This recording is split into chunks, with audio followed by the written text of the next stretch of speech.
Welcome back to the Rhythm of Money. If you had an extra $1,000 today and could put it in only one place, would you know exactly where it should go? Your 401k, an IRA, a brokerage account, savings. Because where you put the next dollar can matter just as much as what you eventually invested in. This is the Rhythm of Money, and I'm Indigo. A lot of people know they should be saving and investing. The harder question is, what comes first? And if you have several accounts already, it can be surprisingly confusing. Not long before I retired from investment advising, I worked with a woman who had money in 4 different places. She had a 401k she'd been contributing to automatically for about 20 years. She had a savings account with more money sitting in it than she really needed for emergencies. She had a brokerage account her ex-husband had opened as a joint account that she never touched. And she had a Roth IRA she opened a few years earlier but barely contributed to. 4 accounts, but no real order connecting them. So I asked her a simple question. If you had an extra $1,000 this month, which account would you put it into? She reacted as if I'd just given her an algebra problem. She had the resources. What she didn't have was the sequence. And that's what we're going to build today. Financial media spends a lot of time talking about what to invest in, which fund, which stock, which strategy. But there's a question that comes before all of that. Where does the next dollar go? Get that sequence right, and a lot of what comes afterward becomes much simpler.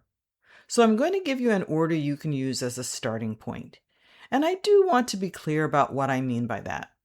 This is general financial education. It isn't customized to your tax situation, your income, your retirement plan, or everything else going on in your financial life. When you need advice that's specific to you, that's where you want to work one-on-one with the right professional, and that's what's really useful there. I'll be talking much more about how to do that successfully in a later episode. For today, we're talking about the basic logic behind deciding what gets funded first. And I'm assuming here that you already have some basic emergency savings in place, which we talked about in the last episode. So, priority number 1, your employer match. If your employer offers a 401k match, contribute enough to capture the entire match. And that isn't because I think a 401k is automatically the best investment account. In a lot of ways, it's actually one of my least favorite account types, other than the option to take out loans from yourself. It gets the first spot solely because of the match. Your employer may offer 50 cents for every dollar you contribute, or perhaps $1 for every dollar, up to a certain percentage of your salary. If you don't claim this year's match, you don't get to come back and claim it a year from now. It's gone. So if there's an employer match available to you and you're not taking all of it, that gives you a very clear answer about where the next dollar goes. There's no need to make that emotionally urgent. It's simply a valuable benefit with a deadline that's attached to it. And if you just started doing some mental math about how much employer money you might have missed in previous years, don't spend your energy there. You can't fund the account backward. You can only make the decision from where you are now. So find out what the match is and start there. Once you're getting the full match, priority number 2 is an IRA, either traditional or Roth, depending on your individual situation. We're not going to solve traditional versus Roth today. Your tax situation matters, and that may be a conversation to have with your accountant or a financial professional who actually knows your circumstances. What matters today is understanding why an IRA comes next. An IRA gives you considerably more control than most employer retirement plans. You generally have a much wider range of investments to choose from and potentially lower costs, as well as not needing a spouse's permission to withdraw, no matter what state you live in. And you're still getting tax advantages in exchange for using the account within the retirement rules. Now, this is one of those places where I've seen very smart women get stuck because they start trying to make the perfect choice between a traditional IRA and a Roth IRA, so they don't open either. They're not really competing products. They're two different tax arrangements. With a traditional IRA, depending on your circumstances, you may receive a tax deduction now and pay taxes when you withdraw the money later. With a Roth, you don't get that upfront tax deduction. You contribute money that's already been taxed, and qualified withdrawals later can be tax-free. So part of the decision is really about when you want to pay the tax. And there isn't one answer that's right for everybody. Your income matters, your eligibility matters, your current tax rate matters, your expectations about the future matter. But don't let uncertainty about which IRA is best turn into doing nothing indefinitely. You can even have both types of IRA. I have both types of IRA. You don't have to fund both, but simply having both accounts is perfectly possible and doesn't have to cost anything.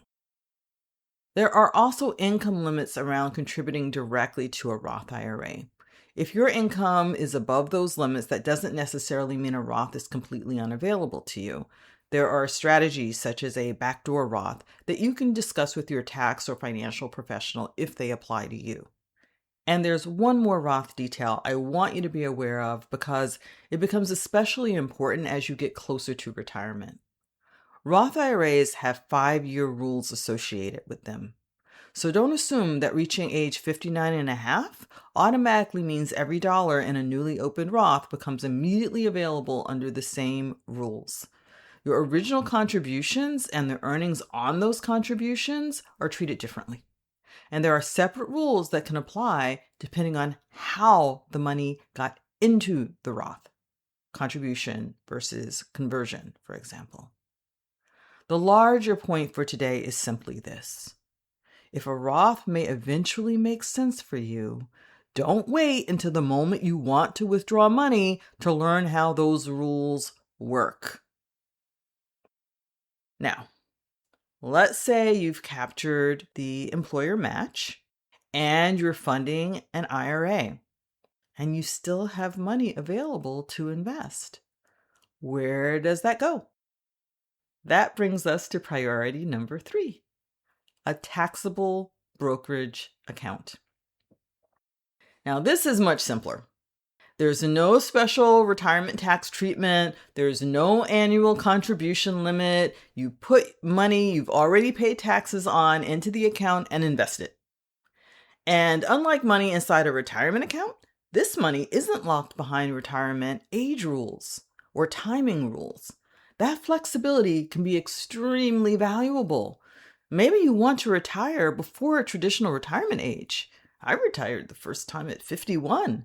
And I recall not long ago, I had a call with a man in exactly a similar situation. He had over $3 million in his retirement accounts and wanted badly to retire at his current age, which was 55.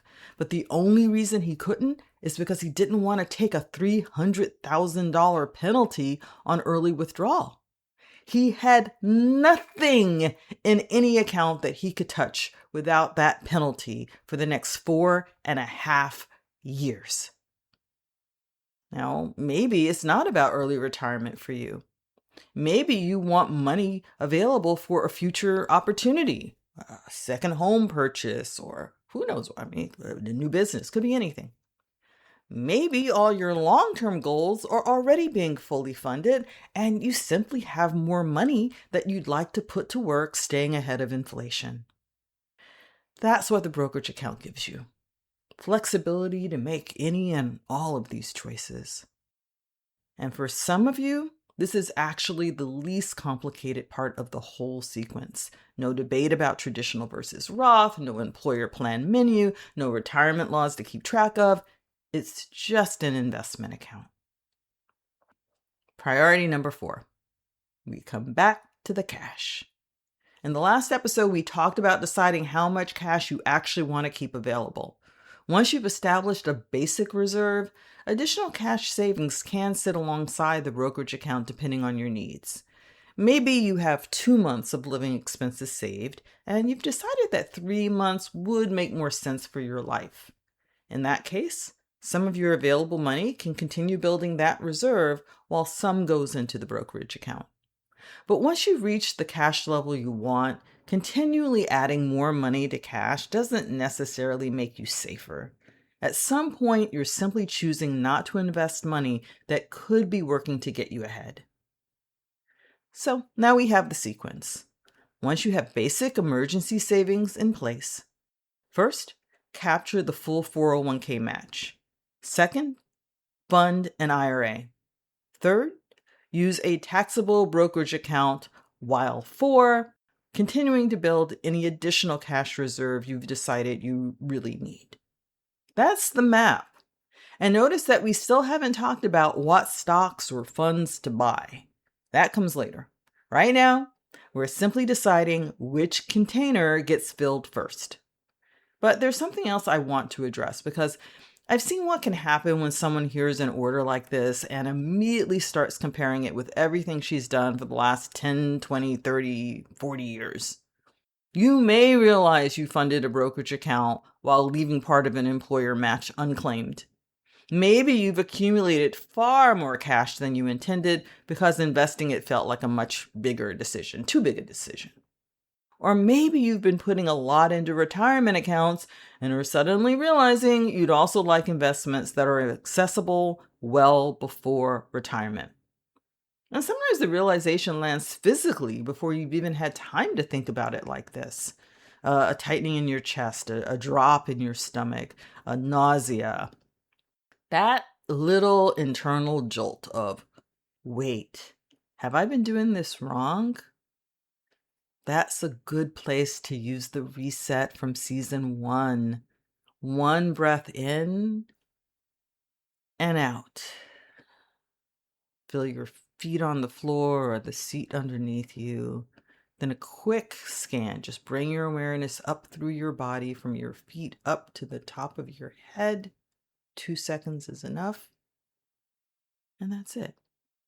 You don't need to analyze the reaction.